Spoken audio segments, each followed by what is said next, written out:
The air felt heavier the moment Nimra stepped through the rusted gates of the Darwaza house.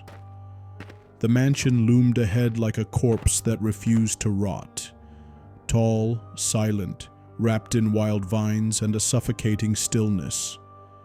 Even the birds didn't fly too close. The neighborhood kids called it the house that watches. Nimra didn't believe in stories. Not when she had debts on her neck and a half-dead mother on a hospital bed. She didn't come for thrill, she came for a job. A woman named Mrs. Karim had posted an ad. Caretaker needed for old property. Good pay, no questions asked. It felt shady, sure, but so did life lately. Her first steps onto the rotting porch made the wood groan like it hadn't held weight in years. She paused, listening. Silence. Then a whisper. Faint, like someone breathing behind a wall. She shook her head. I'm just tired. Inside, the mansion smelled like mildew and something older, like forgotten memories soaked in dust. The living room had cracked leather furniture, a covered piano, and a cold fireplace with ash that looked fresh.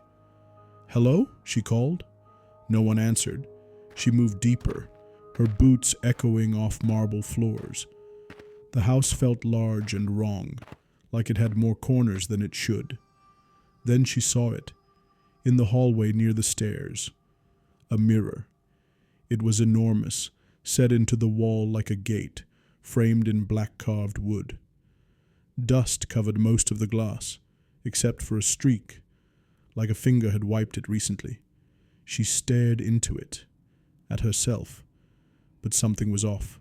Her reflection lagged just a second. She tilted her head. The reflection didn't move. Then it snapped back, sinking like nothing had happened. She took a step back, heart thudding. That's enough horror movie crap, she muttered and walked away. But the mirror, it watched. Her first shift was to simply walk the halls, check rooms, and report back via text. Easy. Midnight came. She stood in the kitchen sipping water when she heard a sharp knock. Not on the door, on the mirror. It was clear, crisp, like knuckles rapping on glass. She crept back toward the hallway. It was cold, too cold. Her breath fogged the air. The mirror was glowing faintly, only slightly, like moonlight seeping from inside it. Then she saw it, a woman, standing behind her reflection. But she was alone. Nimra turned, heart in her throat. Nothing there. She looked back.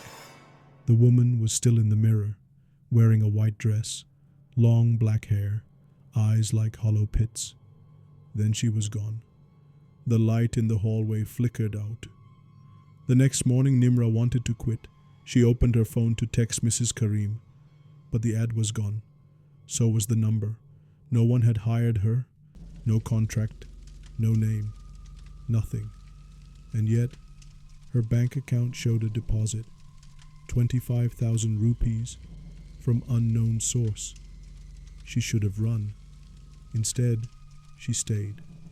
Because the next night, she dreamed of the mirror. It whispered her name. The third night, Nimra did something she swore she wouldn't. She touched the mirror. It was ice. And yet, she felt something writhing beneath the glass, like skin stretching beneath her fingers. She wanted to pull away. She couldn't. Whispers swarmed her mind. You broke the door that kept us in. Then a hand, pale, slender, shot out from the bottom of the mirror, trying to claw its way out. Nimra screamed, yanked herself back. The hand slammed against the glass again, then retreated, scratching, like someone dragged their nails across the other side. Her phone buzzed. A text from an unknown number. Don't let her out, you're not the first. She threw the phone. It shattered. The mirror hummed, almost pleased. The house was no longer silent. It breathed. The walls creaked like ribs under strain. The mirror pulsated, the crack on its surface widening with every heartbeat. Nimra stood, knife in hand, shaking. "I'll smash it. I'll break it to pieces." A laugh echoed from behind her. She spun. No one. But in the mirror, the woman was back, and she was laughing. "You already broke it. Now I can come through." The crack split open. A gash in reality. Cold wind, like from some underground tomb, poured out. She ran. But the house didn't let her. Doors wouldn't open. The floor seemed to stretch. Another text, flashing on the broken phone. "Climb inside. It's the only way to seal it." Heart pounding, she turned back and dove straight into the mirror. It was like swimming in tar. Dark, heavy, the air thick and suffocating. She landed in a room that looked like hers, but old, decayed. Whispers everywhere. She saw them, faces, dozens, maybe hundreds, all trapped in fragments of broken mirrors, watching her, pleading silently. And then, her, the woman, standing in pure darkness, eyes burning red. "You're too late. You freed me." Nimra stepped back, the mirrors behind her shifting. Then she saw the reflection of herself on the other side, inside the real world, but it wasn't her. Her own reflection smiled and walked away from the mirror. "Enjoy your stay," the woman whispered. The mirrors around Nimra began to close, seal her in. She screamed. Weeks later, a young boy broke into Darwaza House on a dare. He wandered the halls until he found a cracked mirror. Inside, a girl was screaming silently, pounding her fists. He wiped the dust, stared. She mouthed one word: "Help." He dropped the cloth. Slowly, a pale hand reached up behind him from beneath the mirror. The screen goes black. Did she ever escape? Leave a comment if you notice the hidden clues. And stay subscribed for the next true horror story. It might just be watching you already.